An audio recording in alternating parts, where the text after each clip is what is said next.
Si tuviéramos que hacer una lista de nuestras mayores necesidades, ¿qué pondríamos en el primer lugar? Si tuviéramos que hacer una lista,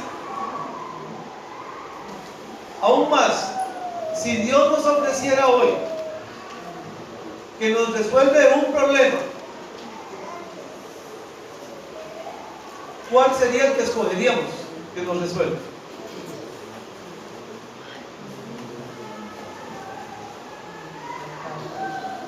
Alguien dijo una vez: salud, dinero y amor. Va a perder. Bueno, vamos a...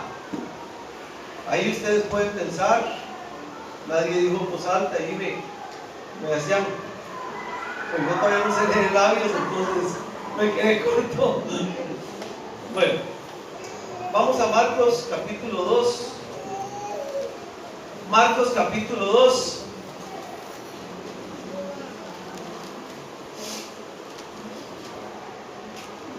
Capítulo 2.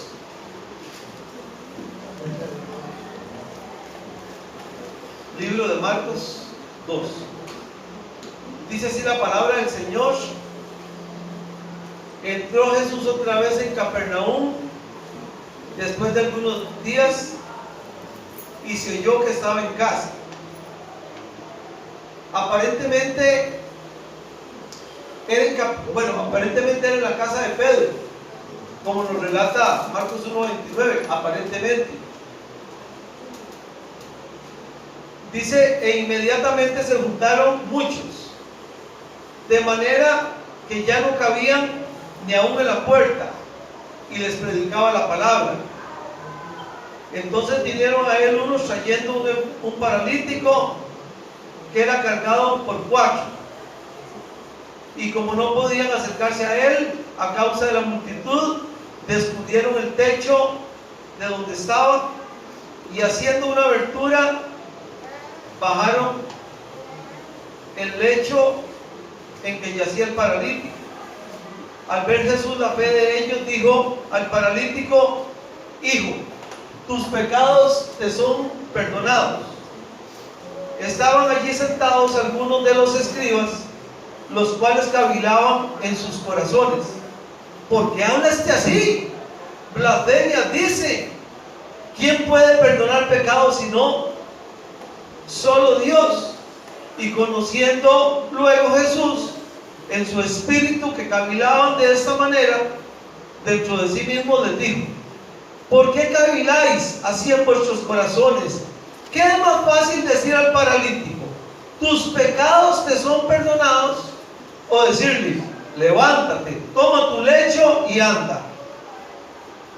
Y dice: pues, para que sepáis que el Hijo del Hombre tiene potestad en la tierra para perdonar pecados, dijo al paralítico: a ti te digo, levántate, toma tu lecho y vete a tu casa. Y entonces él se levantó enseguida y tomando su lecho salió delante de todos, de manera que todos se asombraron y glorificaron a Dios, diciendo: nunca hemos visto tal cosa. Padre bueno, Señor, nosotros no hemos visto, Señor, esas grandes maravillas tuyas, Señor, pero nosotros somos más bienaventurados porque creemos sin ver, Señor. Pero, Señor, sabemos que tú puedes, Señor, levantar paralíticos, Señor, sanar ciegos, Señor. Tú puedes sanarlo. Pero, Señor, hoy queremos saber, Dios mío, cuál es la necesidad más importante de la que todos padecemos, Señor. Y en esta mañana, Señor, ayúdanos, Señor, porque a la verdad a mí me cuesta mucho, Señor, pero ayúdanos a todos, Señor, también a escuchar, Dios mío, para reflexionar, Señor, a la luz de tu bendita palabra, Dios. Gracias, Señor, en el nombre de Jesús. Como vimos, el Señor tiene un encuentro, el paralítico tiene un encuentro con Jesús. Él tenía un gran problema, ¿verdad? Dios quiere que esta historia nos ayude a poner nuestros problemas en una perspectiva más real. Bueno, antes de empezar, permítame poner en el contexto cómo está esta situación del paralítico. Hermanos, tener una parálisis es difícil de sobrellevar en cualquier época de la historia, pero en los tiempos de Jesús realmente era mucho más difícil. En los tiempos de Jesús era muy difícil que alguien le recomendara a uno acerca de algún buen médico o neurólogo o de un neurocirujano que lo operara y que por lo menos le devolviera una parte de la movilidad del cuerpo. Aún era muy difícil encontrar a alguien que le ayudara a uno con los efectos secundarios que la parálisis genera. Era muy difícil encontrar un fisioterapeuta. Hoy tenemos un montón y graduados en las universidades, ¿correcto? Era muy difícil encontrar analgésicos o calmantes como hoy nos encontramos en las farmacias. Tal vez nosotros extrapolamos la historia y la traemos aquí, pero nosotros tenemos que ir allá para que veamos lo difícil que es. Aún era muy difícil. No existían sillas de ruedas. Ahora hay hasta eléctricas, hermanos. Hasta en los supermercados hay sillas para poder transportarse. con más facilidad. Miren,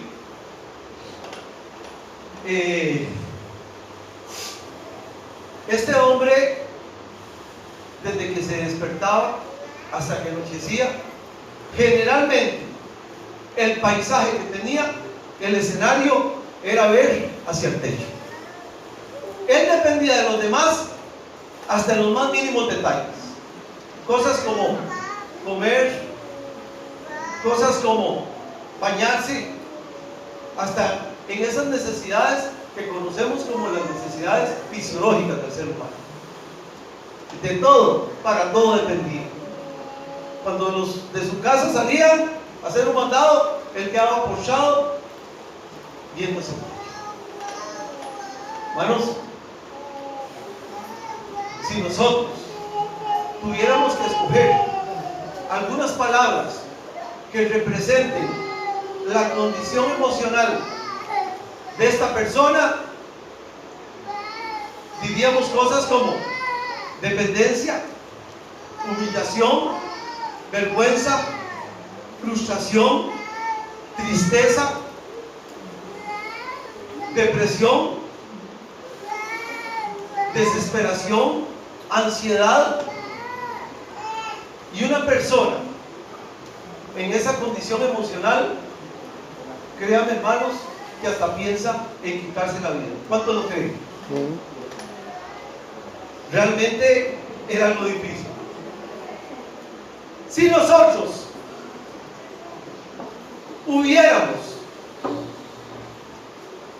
nos hubiéramos acercado a este hombre y le preguntáramos cuál es su primer necesidad, sin duda él nos hubiera dicho que su salud, que su necesidad de caminar, que su necesidad de desplazarse.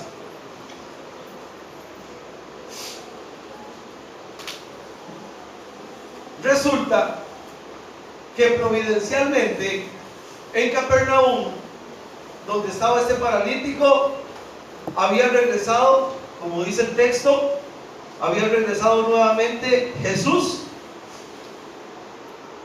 y se encontraba predicando la palabra de Dios. Aquí está, 2:1. Entró Jesús otra vez en Capernaum después de algunos días y se vio que estaba en casa.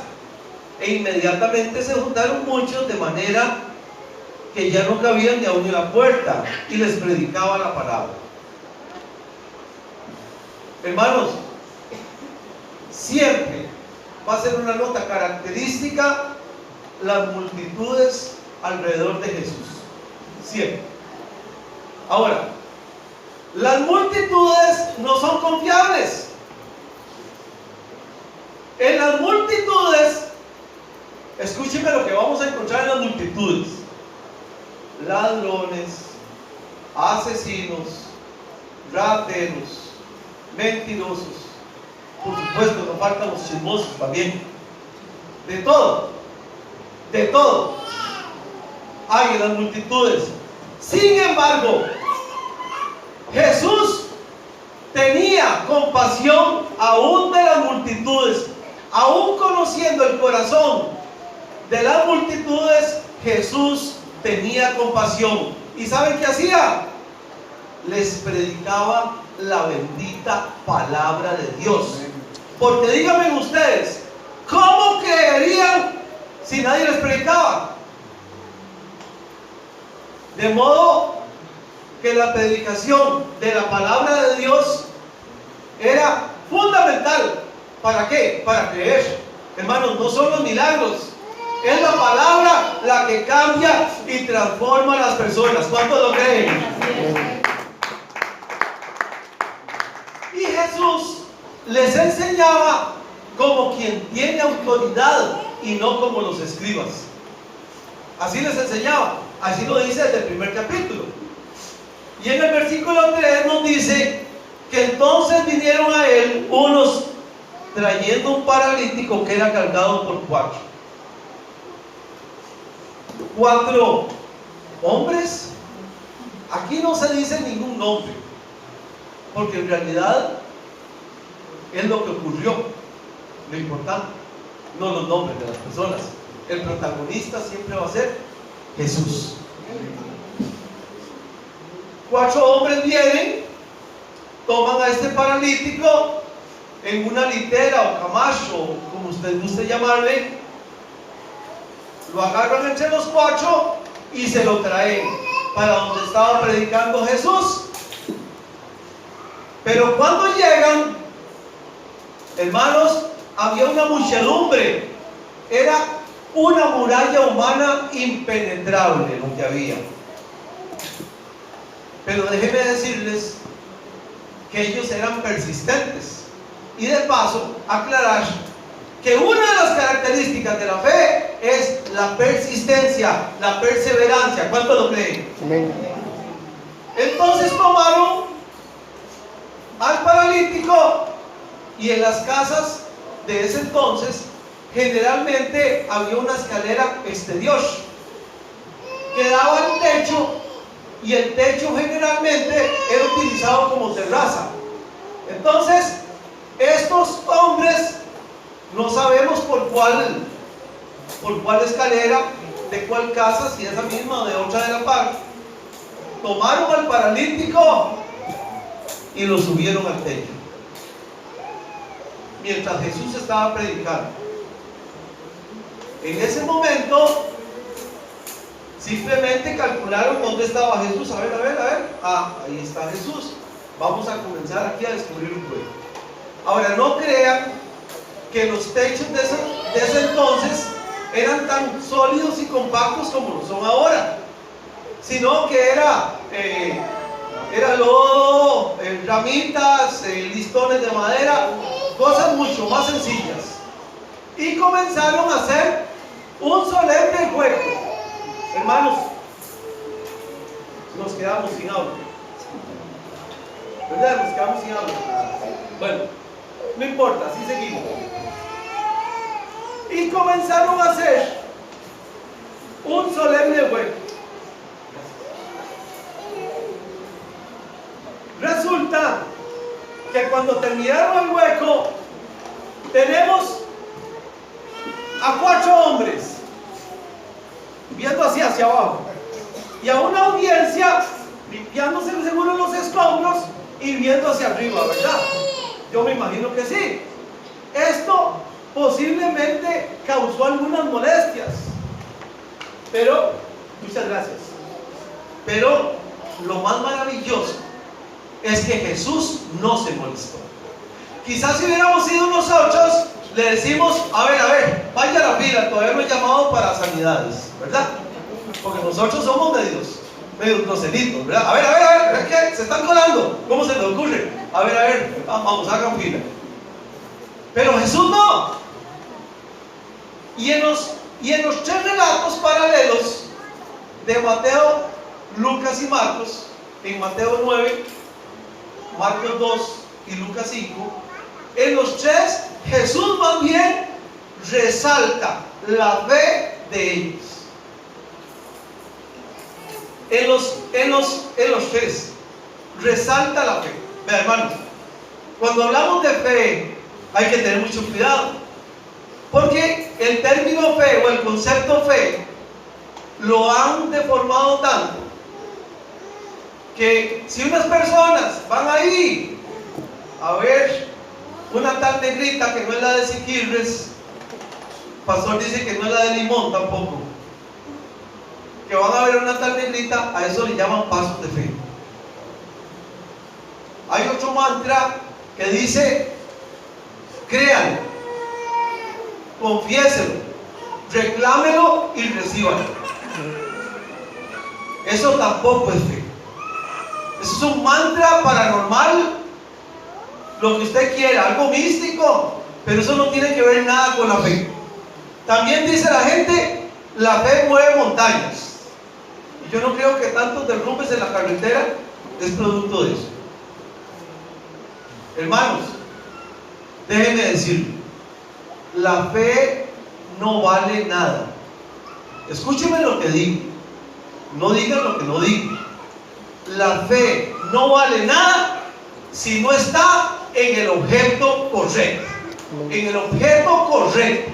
Y la única fe bíblica, la única fe que vale es la fe en Jesucristo y su palabra. ¿Cuántos lo creen esta mañana? Amén. La verdadera fe es aquella confianza que tiene uno en el Señor y en su palabra. Amén. ¿De qué sirve una tonelada de fe si la tenemos en un santico? Si la tenemos en una imagen, si la tenemos en una persona, si la tenemos, hermanos, y perdonen, pero hay millones siguiendo cualquier tontería que no es a Jesucristo ni su palabra. Amén. Y hay millones de personas. De modo que la fe bíblica, la fe verdadera, es la fe que está puesta en Jesucristo y su bendita palabra. Lo que hizo la diferencia en esta historia no fue la gran fe. Lo que hizo la diferencia en esta historia fue la fe en Jesucristo, en el Hijo de Dios. Gloria a Dios. Y dice el versículo 5: al ver Jesús la fe de ellos, dijo el paralítico: hijo, tus pecados te son perdonados. En el versículo paralelo de Mateo le dice: ten ánimo, hijo, tus pecados te son perdonados. ¿Saben qué significa ten ánimo? Alégrate, gózate, tus pecados te son perdonados. Pero hay algo aquí que no calza. Escuche, toda la audiencia, y si nosotros hubiéramos estado ahí, hubiéramos pensado lo mismo. Todos estamos esperando que Jesús diga: sé sano, sé limpio, levántate, camina. ¿O no? ¿O no? Eso es lo que estaríamos esperando todos. Pero Jesús le dice: ten ánimo, gózate, alégrate, bienaventurado eres, tus pecados te son perdonados. ¿Y por qué Jesús le dice eso y no lo sana? ¿Por qué?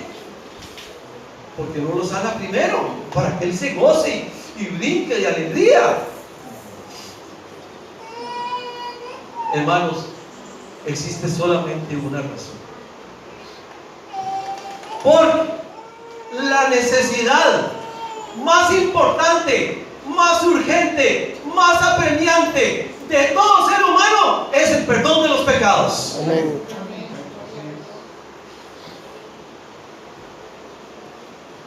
Para la audiencia era que este hombre sanara. Pero déjenme decir, el diagnóstico, el escáner que hace Jesús de las personas es perfecto. Y él sabe que para todo ser humano, y aún para este paralítico, el mayor problema de todos es el pecado y sus consecuencias en esta vida y en la venidera. ¿Cuántos lo creen? Amén. Y cuando hablo del pecado, mis amados hermanos y hermanas, no me estoy refiriendo solo al hecho de robar, matar, hurtar, mentir, chismorrear.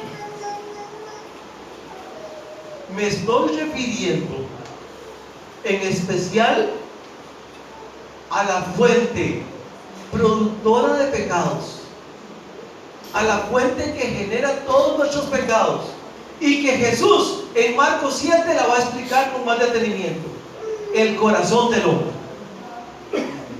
Porque del corazón salen los malos pensamientos, los adulterios, los homicidios, la fornicación. Todo sale del corazón. Hermanos, todos tenemos un grave problema en el corazón. Por más bonito que se vea usted, por más que se mudó hoy, todos tenemos un serio problema en nuestro corazón.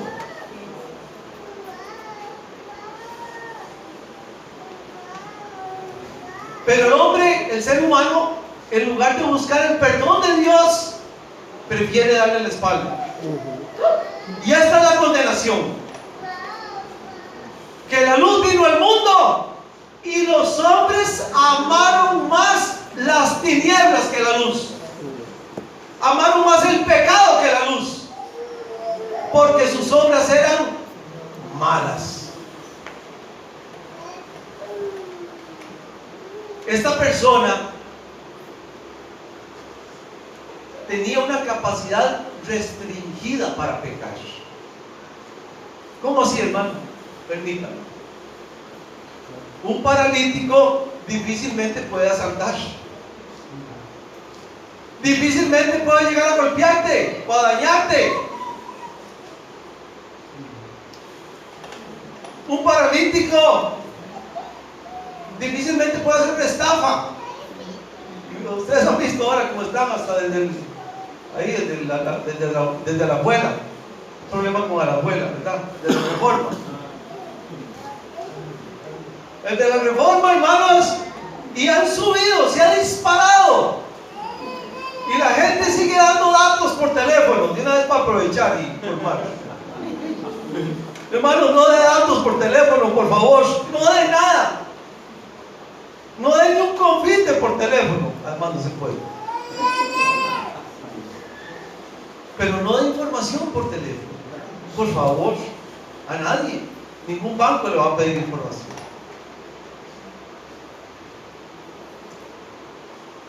Hermanos, este hombre tenía restringida esa capacidad. Sin embargo, para Jesús, él era un pecador. Ahora escuchen: si Jesús viene y hace lo que toda la audiencia esperaba y lo que nosotros hubiéramos esperado, si estamos ahí, y lo sana y lo manda para la casa, este hombre hubiera tenido el problema número 1 sin resolver.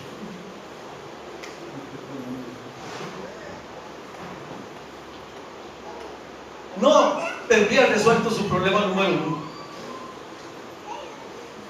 Porque a veces creemos que lo peor que nos puede pasar es una enfermedad, que perdimos la casa, que perdimos un carro, que nos robaron un carro, que se murió no sé quién. Nosotros creemos a veces que esa es la peor tragedia. No, déjenme decirles cuál es la peor tragedia. La peor tragedia, la mayor desgracia en esta vida es morirse sin recibir el perdón de los pecados e inmediatamente irse al infierno.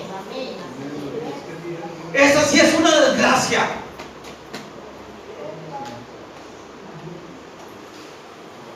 Morirse sin haber recibido el perdón de los pecados, disculpen, esa es la peor desgracia que le puede pasar a cualquier ser humano.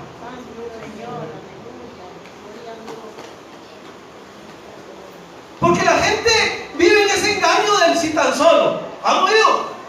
Uy, si tan solo tuviera un carro, si tan solo me comprara esa choza, uy, si tan solo mis hijos fueran obedientes, si tan solo tuviera una novia que no fuera tan celosa, si tan solo, y este si tan solo yo lo he escuchado, no aquí no, pero allá afuera lo he escuchado mucho, si tan solo pegara el acumulado. Ah, no lo he oído, seguro. Vamos a ver si tan solo. Hermanos, eso es un engaño. La verdadera necesidad. ¿Qué es lo que pasa? Que muchas veces venimos y escuchamos lo mismo, y entonces ya lo damos como cualquier cosa.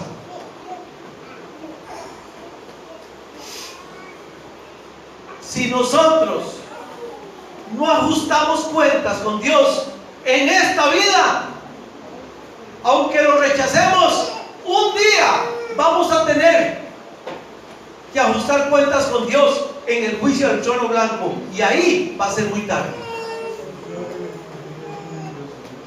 Y ahí va a ser muy tarde. Versículos 6, 7 y 8. 6, 7 y 8. Estaban allí sentados algunos de los escribas, los cuales caminaban en sus corazones. ¿Por qué habla así? Blasfemias dice. ¿Quién puede perdonar pecados si no solo Dios? Y conociendo luego Jesús en su espíritu que cavilaban de esta manera dentro de sus corazones, les dijo: ¿por qué caviláis así en vuestro corazón, en vuestros corazones? Miren, hermanos, todos tenemos un diálogo interior. ¿Han visto ustedes? Mientras alguien está hablando, ya uno está hablando con uno mismo. Mientras está escuchando, ya uno está hablando con uno mismo. ¿Lo han oído ustedes? Jesús, que es Dios, porque aquí no podemos dar, vean, hermano, aquí no dice, aquí no encuentra usted la palabra omnisciencia, pero exactamente ese es el atributo de Dios, uno de los atributos de Dios, la omnisciencia. Él escuchó los pensamientos al mismo volumen de las palabras que yo estoy diciendo, porque para Jesús no hay nada oculto. Y él escuchó claramente que estos hombres estaban cavilando contra Jesús. Ahora, tampoco vamos a ser tan hostiles. El razonamiento, ¿quiénes eran los escribas? Eran los intérpretes de la ley, copistas, reservadores y los intérpretes. Si había un juicio, generalmente los llamaban a ellos para que hicieran la interpretación correcta de la ley. Y generalmente estaban asociados a algún grupo. Y por supuesto, a los que más se asociaban eran los fariseos. Bueno, hay algo en lo que ellos sí tenían 100% de razón. Estos escribas, solo Dios puede perdonar pecados. Ellos decían eso. Eso es cierto, es mentira, ¿verdad? Porque yo conozco unos religiosos que le dicen: vaya, récese 3 Padres Nuestros y 7 Ave Marías, y hecho está. Y generalmente son más Ave Marías que los Padres Nuestros. ¿Han visto ustedes? Qué curioso. Una cosa como que si el asunto fuera así. Ahora, déjenme aclarar algo muy importante.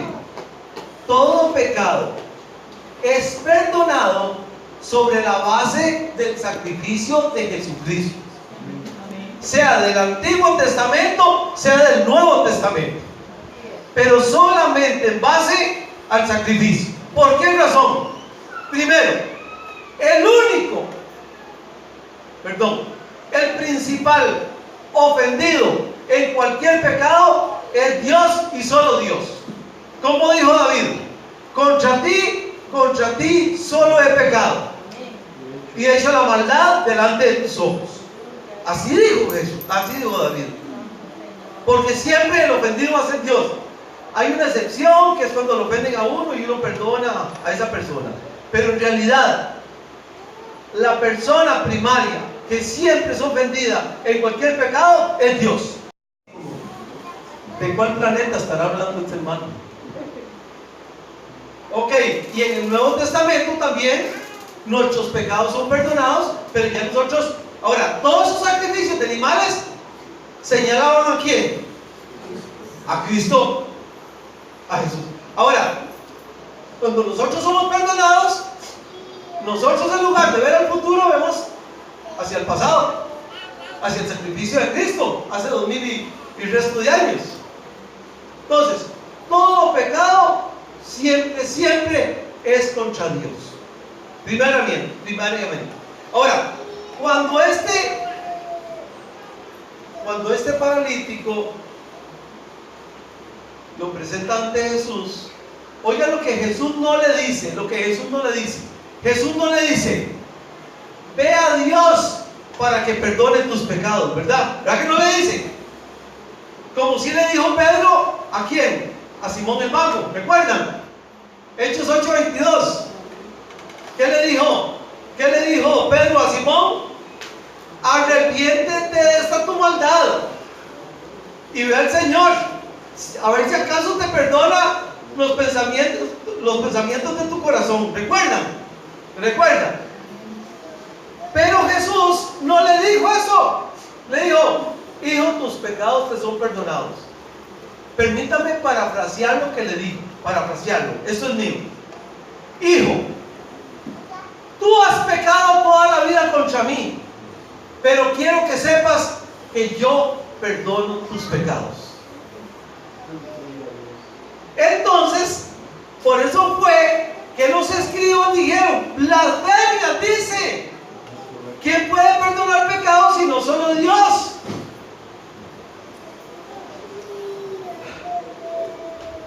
Pero Jesús, en este texto, pudo respaldar esta afirmación mediante su poder divino. Él no solo evidenció el pensamiento de los escribas, sino que hizo algo extraordinario que en unos momentos vamos a ver. Versículo 9. ¿Qué es más fácil decir al paralítico: tus pecados te son perdonados? O decir: levántate, toma tu lecho y anda. ¿Qué creen ustedes? Es más fácil decir. Bueno, para nosotros los seres humanos, decir o hacer está muy lejos de nuestra capacidad humana. ¿Cuántos lo creen? Amén. Es imposible, ¿verdad? Es imposible. Pero Jesús a lo que se está refiriendo es: ¿qué es más fácil decir? Que en el momento que Él lo diga se pueda evidenciar. Si Jesús dice: tus pecados te son perdonados, hermanos, es realmente bien difícil, empíricamente hablando, subir al cielo, revisar el libro de la vida del Cordero y decir: mira, eureka, aquí está mi nombre. Pero, si Él decía: levántate, toma tu lecho y anda, eso se podría observar, eso se podría evidenciar. Ahora, vean qué interesante. La enfermedad no necesariamente es producto del pecado. ¿Están de acuerdo conmigo? Correcto. Pero la enfermedad entró a este mundo gracias al pecado. El sufrimiento, la enfermedad y muchas cosas son los efectos de vivir en un mundo caído. Hermanos, el cristiano no es inmune. No somos inmunes a la enfermedad. Pero Jesús podría aquí mostrar si tenía autoridad sobre los efectos del pecado. El pecado es una ley natural. La sanidad es producto de una ley sobrenatural que solo Dios puede emitir. Y vean ustedes lo que pasó. Entonces le dijo a la audiencia, en el versículo 10, vean lo que le dijo a la audiencia: pues para que sepáis que el Hijo del Hombre, y detengámonos aquí solo por un segundo, ¿qué es el Hijo del Hombre? El Hijo del Hombre, hermanos, hace alusión a la naturaleza humana de Jesús, pero también hace alusión a la naturaleza divina de Jesús, a Jesús como Mesías, como el Cristo, como el Hijo de Dios. Y dice en el 10: para que sepáis que el Hijo del Hombre tiene potestad en la tierra para perdonar pecados, dijo el paralítico: a ti te digo, levántate, toma tu lecho y vete a tu casa. ¿Y qué ocurrió? Se levantó. ¿Qué ocurrió? Se levantó. ¿Se levantó el paralítico? Sí, correcto. Hermanos, los blasfemos no pueden leer las mentes de las personas. Los blasfemos no pueden perdonar pecados. Los blasfemos no pueden sanar paralíticos. Jesús no solo demostró que no era blasfemo, sino que era el Hijo del Dios Altísimo. ¿Cuántos lo creen esta mañana? Hermanos, Él lo demostró. La sanidad del paralítico no es más que una evidencia de que Jesús tenía autoridad para conceder algo mucho más grandioso que la sanidad del cuerpo, que el perdón de los pecados. Y llegamos al versículo 12. Perdón, el versículo 12, sí. Entonces él se levantó enseguida y tomando su lecho salió delante de todos, de manera que todos se asombraron y glorificaron a Dios diciendo: nunca hemos visto tal cosa. Tal vez nosotros no hemos visto algo así. No sé si alguien ha visto. Yo he visto por televisión en una ocasión. Yo vi algo, no estos señores que, ¿verdad? Milagreros, porque ellos manipulan mucho. Y generalmente, bueno, yo vi uno donde supuestamente estaba tratando de sanar un paralítico, o una persona que tenía, no era un paralítico, sino una persona que tenía una gran dificultad en la movilidad de las piernas. Y prácticamente el Señor quería, ¿verdad? Y él lo agarró con las manos y trató de jalarlo, y aquel medio dio unos pasitos humanos, pero se cayó. Y eso fue realmente vergonzoso.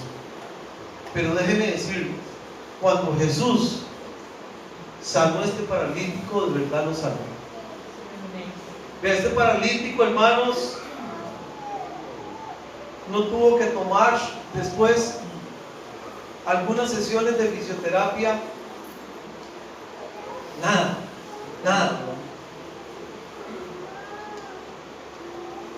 Para nosotros, yo le garantizo que si todos nosotros hubiéramos estado ahí, nos hubiéramos asombrado. Esta palabra asombro es quedar choqueado, es quedar anonadado, es quedar casi fuera de sí, es quedar, como decimos en Tico, como locos.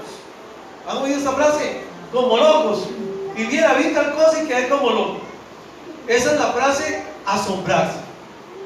Pero déjenme decir, nosotros hubiéramos quedado como locos, pero en realidad lo más extraordinario que ocurrió aquí no fue la sanidad del paralítico. A pesar, hermanos, de que esa es una gran sanidad y no lo podemos ocultar. ¿A quién no le gustaría? Vea, yo he orado por sanidades,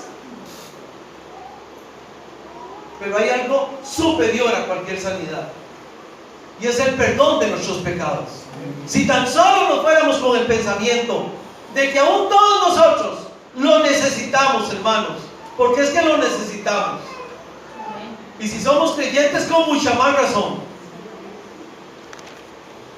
Dice el Salmo 32: bienaventurado el hombre cuya transgresión ha sido perdonada y cubierto su pecado. No existe en el mundo una bendición más grande.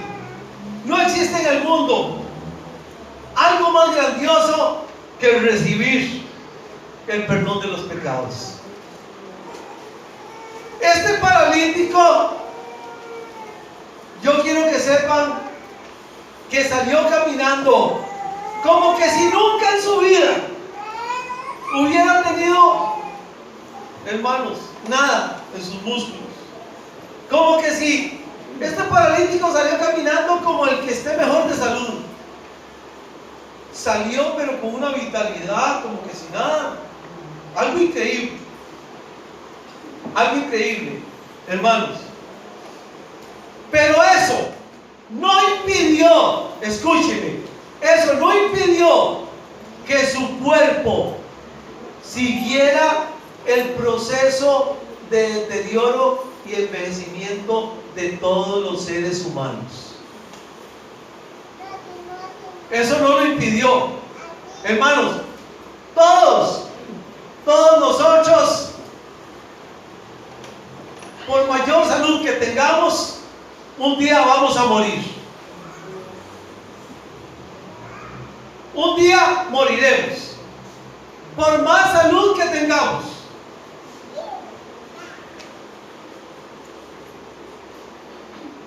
Todo milagro.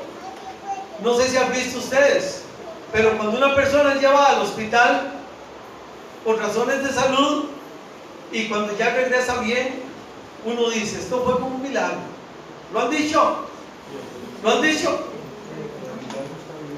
¿Verdad? O ha dicho uno, de milagro está vivo todavía, ¿verdad? Porque yo no sé cuántas veces lo han visto, pero hermanos, a veces tiene uno una gripa que dice uno, yo creo que ya estamos salvo, yo creo que ya hasta me quedo. Hasta siente uno como taquicardia y de todo. Bueno, no sé si le ha pasado algo, aunque ustedes se ven muy sanitos, ¿verdad? Aquí, allí, yo he visto los adictos y todo, no sé. Pero hermanos, si alguien no lo sabía, escuche, por más ejercicio que hagamos, por más bien que comamos, hasta tíbicos podemos comer, hasta kéfir, por más dieta que hagamos, por más deporte que hagamos, hermanos, de todas maneras nos vamos a morir. Así es. Nosotros nos impresionamos cuando alguien está saludable. Qué triste. Pero hermanos, lo que más debería impresionarnos es recibir ese perdón de Dios.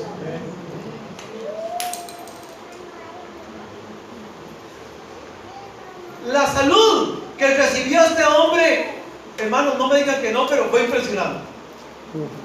Pero la bendición del perdón le garantizó a este hombre un lugar en la presencia de Dios por toda la eternidad. ¿Cuánto lo creen? Y no fue por algo que hubiera hecho, no fue por algo que él iba a hacer, porque a mí me hace una gracia cuando dicen, uy, ese va a hacer. Eso no es impresionante. Lo verdaderamente impresionante, hermanos, es que todo eso lo recibió por la bendita gracia y misericordia de nuestro Dios. Amén. Y eso es lo que todos necesitamos: la gracia de Dios, el perdón de los pecados. Ese es lo primero, lo fundamental, lo más importante. Muchas veces venimos a la iglesia, hermanos, y nos vamos, nos podemos ir sin la necesidad más importante.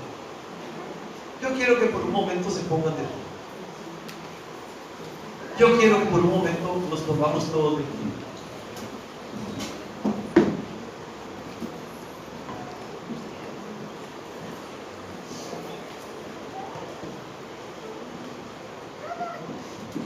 Hermanos, cierren sus ojos. Yo no le voy a decir levante la mano siquiera, menos que pase adelante. Pero cada uno de nosotros sabemos cómo estamos delante de Dios. Yo solo quiero que cada uno piense. El verdadero anhelo de Dios no es castigar a las personas. El verdadero anhelo de Dios es perdonar a las personas.